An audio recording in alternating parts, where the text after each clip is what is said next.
ए बच्चे रुक रुक, तू तो बड़ा प्यारा है? नाम क्या तुम्हारा? मेरा नाम है गब्बर सिंह। है? ये कैसा नाम है भाई? अच्छा चल ठीक है, जा अब।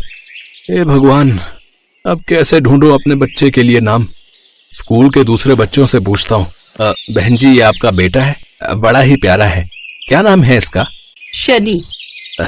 ये कैसा नाम है? अरे भाई साहब, ये शनिवार को पैदा हुआ था, इसलिए हमने इसका नाम शनि रख दिया। ये कहकर वो औरत वहाँ से चली जाती है। अगले दिन फिर गौतम वहाँ आता है। अरे गोलू बेटा, तुम्हारा नाम क्या है? अंकल, वही नाम तो है जो आपने अभी अभी बताया, गोलू। परसों ही तो पूछ कर गए थे आप, क्या आप भी ना? फिर गौतम को देख एक औरत उससे कहती है, सच में ये कोई पागल है, जब देखो बस बच्चों के नाम ही पूछता रहता है। चल राजू बेटा, घर चल। अरे ओ बच्चे, तुम्हारा नाम क्या है? अंकल, मेरा नाम है ओसामा बिन लादेन। क्या अंकल, परसों ही तो पूछ कर गए थे, बताया तो था, चिंटू नाम है मेरा। ये आजकल के बच्चे ना बड़े ही नॉटी हो गए हैं। लगता है इनको समझ आ गया है कि मैं इनके नाम ही पूछता रहता हूँ। अब मुझे यहाँ से निकलना चाहिए। ये है गौतम, जो अभी कुछ दिन पहले ही पिता बना है। गौतम और प्रीति दोनों एक ही ऑफिस में साथ में काम करते थे। दोनों को प्यार हुआ और दोनों ने शादी कर ली। कुछ समय बाद प्रीति ने एक बेटे को जन्म दिया। वो प्रीति के ससुराल और मायके में पहला बच्चा था, इसलिए सब उसके लिए अच्छा सा नाम रखने की कोशिश करते हैं। मेरे ख्याल से तो महात्मा गांधी नाम ठीक रहेगा। नहीं नहीं नहीं, मैं उनको बहुत मानती हूँ। मैं इतने महान आदमी का नाम अपनी जुबान पर लाकर ए महात्मा इधर आ कह के नहीं बुला सकती। माँ सही भी कह रही है, कल को ये महात्मा गांधी जैसा नहीं निकला तो इससे उनका नाम भी खराब होगा। चुप कर तू, खुद कौन सा हवाई जहाज उड़ा रहा है तू, और ऊपर से मेरे पोते के लिए भी ऐसा ही बोल रहा है। अच्छा, आप स्कूल गए थे तो क्या हुआ, वहाँ किसी बच्चे का नाम नहीं मिला? अरे नहीं प्रीति, आजकल के लोगों को पता नहीं क्या हो गया है, ऐसी अजीबोगरीब नाम रखते हैं अपने बच्चों के। कोई मंगल, कोई शनि, तो कोई डब्बू, चिंटू, गोलू और न जाने क्या क्या। मेरे हिसाब से तो हम इसका नाम गगन रखते हैं। अरे नहीं नहीं बहन जी, गगन रखेंगे तो कोई मगन छगन कहकर बुलाएगा, और जब बच्चों से लड़ाई होगी तो वो इसे हगन कहकर बुलाने लगेंगे। तो ची ची ची ची ची, नहीं, ये नाम तो नहीं रखेंगे। नहीं नहीं, मेरे हिसाब से तो ये नाम ठीक है। अरे अब आप सब लड़ना बंद करो, एक काम करते हैं, आप दोनों एक एक नाम बताओ। बच्चा दादी या नानी जिसका भी नाम सुनकर हंसेगा, हम उसका वही नाम रख देंगे। चलिए, आप दोनों अच्छा सा नाम बताइए। सासू माँ पहले आप बताइए। अर्जुन। माँ अब आप बताइए। नितिन। अब दोनों बारी बारी से बच्चे को गोद में लेकर हंसाने की कोशिश कीजिए। वो दोनों बारी बारी से बच्चे को अपनी गोद में लेकर नाम लेती हैं। बच्चा हंसता तो नहीं है, लेकिन उनके ऊपर सूसू कर देता है। इसका मतलब किसी का नाम पसंद नहीं आया ऐसे। दो कौड़ी का तेरा बकवास आइडिया। चल अब हट पीछे, नहाने जाना पड़ेगा। वो दोनों नहाने चली जाती हैं। अपने बच्चे के लिए अच्छा सा नाम ना मिलने के कारण अब गौतम रात को भी सोच में डूबा रहता। वो आधी रात को प्रीति को जगा कर कहता है, उठो प्रीति, ऐसा करते हैं हम दोनों खुद ही अपने बच्चे का कोई नाम रख लेते हैं। लेकिन क्या? ऐसा वो काफी देर तक सोचते रहते हैं, लेकिन उन्हें कोई नाम नहीं मिलता। काफी देर तक सोचने के बाद प्रीति कहती है, आइडिया, हम इसके नाम का इश्तेहार अखबार में देते हैं और पूरे शहर में पैम्पलेट छपवा देते हैं कि जो भी बच्चे का सबसे अच्छा नाम बताएगा उसे 50,000 रुपए इनाम दिया जाएगा, और वही नाम हमारे बच्चे का रखा जाएगा। अरे वाह प्रीति, सच में यार क्या आइडिया है। ऐसे तो अपना बेटा पूरे शहर में फेमस हो जाएगा। अरे शहर में तो क्या, बल्कि पूरे देश में फेमस हो जाएगा, क्योंकि तुम तो जानते हो आजकल बच्चे से लेकर बूढ़े तक सभी सोशल मीडिया पर ही रहते हैं। अब वो बिल्कुल ऐसा ही करते हैं। अगले दिन से उनके घर के बाहर हजारों की संख्या में लोग अपने अपने हाथों में पोस्टर लिए खड़े होते हैं, जिनमें तरह तरह के नाम लिखे होते हैं। गौतम बालकनी में आता है तो इतने सारे लोगों को देख हैरान रह जाता है। प्रीति, प्रीति जल्दी बाहर आओ, देखो तुम्हारा आइडिया काम कर गया, बाहर लोगों की भीड़ जमा हो गई है। उसकी आवाज सुनकर प्रीति, कौशल्य और आशा बालकनी में आती हैं। ये नजारा देख वो तीनों भी हैरान रह जाते हैं। आप सबका बहुत बहुत शुक्रिया, जो आप सब ने हमारे बच्चे के बारे में इतना सोचा। सच में ये पूरा शहर मेरा परिवार है। सच में बहू, तुम दोनों बड़े ही किस्मत वाले हो, जो तुम्हारे बच्चे के नामकरण पर पूरा शहर आया हुआ है। सच में माँ जी, ये तो सलमान खान के घर के बाहर उसके जन्मदिन वाले दिन जो भीड़ लगती है ना, बिल्कुल वैसी ही लग रही है। कुछ ही देर में भीड़ बेकाबू होने लगती है क्योंकि इनाम सबको चाहिए था। फिर तभी वहाँ पुलिस पहुँच जाती है और भीड़ को काबू में करती है। अरे नाम तो बहन जी हम पुलिस वाले भी बताएंगे, क्या पता आपको हमारा नाम पसंद आ जाए और हम भी इनाम जीत जाए। क्या पता कोई पुलिस वाला ये नाम जीत जाए। हाँ हाँ, क्यों नहीं एसएचओ साहब, हमें तो खुशी होगी कि इस शहर की पुलिस भी हमारे बच्चे के नामकरण में आई हुई है। तभी उन एचएसओ साहब की नजर भीड़ से थोड़ी दूर पर खड़ी एक लड़की पर जाती है। वो उसके पास जाता है और उससे कहता है, अरे क्या बात है बेटी, तुम तो बहुत ही छोटी लगती हो, फिर तुम भी नाम बताने आई हो? नहीं अंकल, मुझे तो बहुत जोरों की भूख लगी है। मुझे तो लगा इतनी भीड़ लगी है तो कोई लंगर लग रहा होगा, लेकिन काफी देर हो गई। यहाँ तो खाने के लिए कुछ भी नहीं है। मैंने कल से कुछ नहीं खाया है। ये सुनकर उस एसएचओ की आंखें भर आई और उसने एक पेपर पर अथर्व नाम लिखा और वो पेपर उस बच्ची के हाथ में दे दिया। वो नाम पढ़कर गौतम बोला, वाह, इतना यूनिक नाम है, अथर्व। अब तो हमारे बच्चे का यही नाम होगा। सचमुच बड़ा ही प्यारा नाम है। चलो अब चलकर उस बच्ची को 50,000 का इनाम दे देते हैं। वो उस बच्ची को 50,000 रुपए दे देते हैं। तभी गौतम उस पुलिस वाले से, जैन साहब, मैंने सब कुछ देख लिया था, वो नाम आपने उसे लिख कर दिया था ना? जैन भाई, अरे भाई हम तो जनता के सेवक हैं और उनकी सेवा करना ये हमारा फर्ज है। बच्चे का नाम मिल जाता है। इस खुशी में लोग पटाखे जलाते हैं। फिर अगले दिन, अब हम पंडित जी को कल बुलाकर इसका नामकरण कर देते हैं और साथ में सारे शहर को भी दावत पर बुलाते हैं। वाह समधन जी, आपका दिल तो बहुत बड़ा है। और आप जाइए जी और इसकी बहन यानी उस लड़की को भी बुला लीजिए, साथ ही उसके लिए नए कपड़े भी ले आइएगा। बिल्कुल ठीक कहा तुमने। अगले दिन सारा शहर दावत में आता है और वो बच्ची जिसका नाम रूही होता है वो भी नामकरण में पहुंचती है और उस बच्चे के साथ खूब खेलती है। सभी शहर वाले उस बच्चे को खूब आशीर्वाद देते हैं। अपने बच्चे का नाम पाकर अब गौतम और प्रीति भी बहुत खुश थे। गिरधर सक्सेना का परिवार बेहद ही संस्कारी और आदर्शवादी था। उसके परिवार में उसकी पत्नी हेमा, बेटी नेहा और बेटा रोहन रहते थे। उनके संस्कारों के चर्चे मोहल्ले भर में होते थे। एक दिन उनकी पड़ोसन नीलम मिठाई लेकर उनके घर आती है। हेमा, अरे ओ हेमा बहन, कहाँ हो? आओ आओ नीलम बहन, रसोई में थोड़ा काम था, बस वही निपटा रही थी। अच्छा अच्छा, ये लो लड्डू खाओ। लड्डू? ये किस खुशी में बहन? मेरी बहू माँ बनने वाली है और मैं जल्द ही दादी। सोचा इस खुशी को सबके साथ बांट लूं। वैसे एक बात कहूँ, बुरा मत मानना, आप भी अब अपने बेटे की शादी कर ही लो, नहीं तो दादी बनने का सुख बुढ़ापे में नसीब होगा।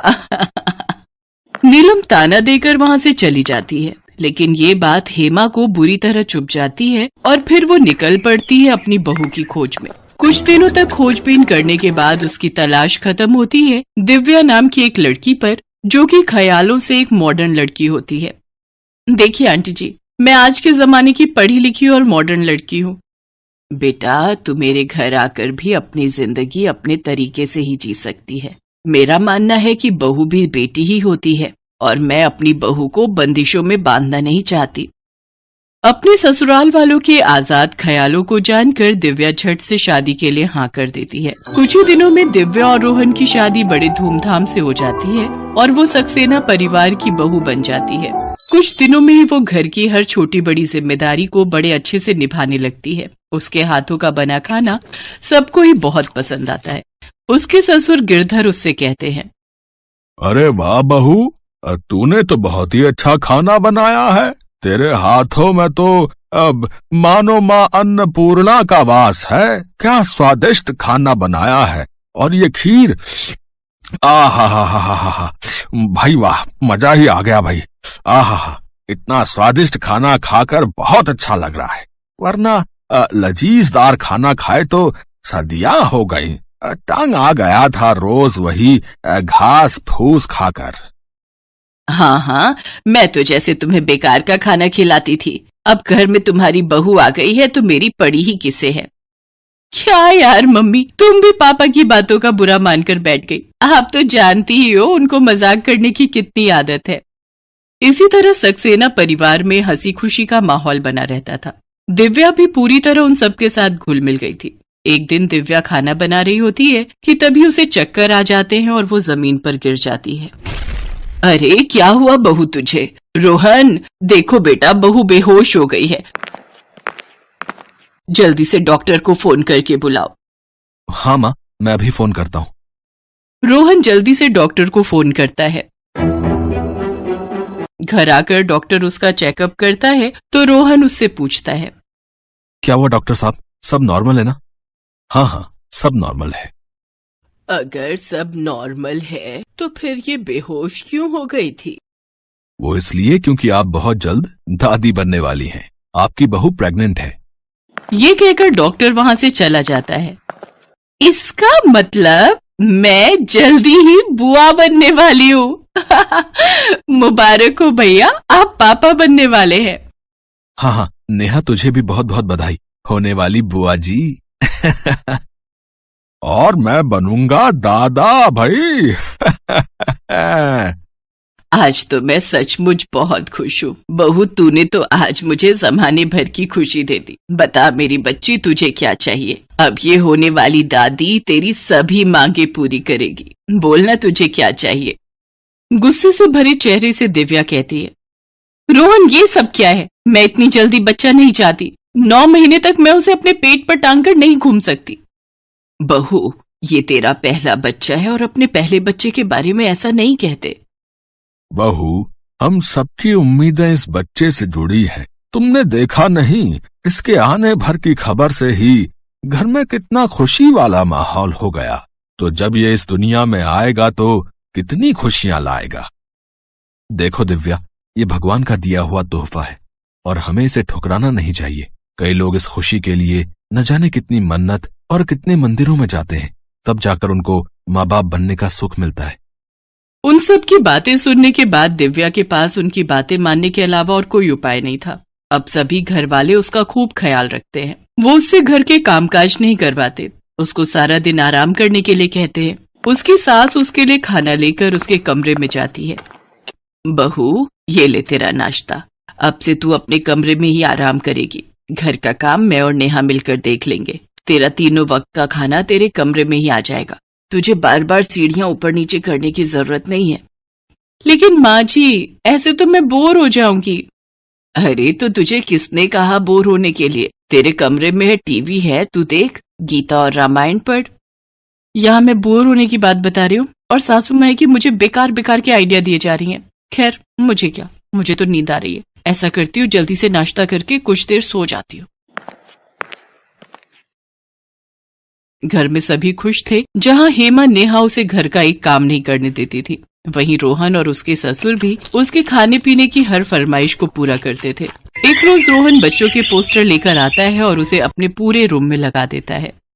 रोहन, ये क्या है? मैंने सुना है कि माँ जिस तरह की तस्वीरें देखती है, बच्चे उसी जैसी शक्ल के होते हैं।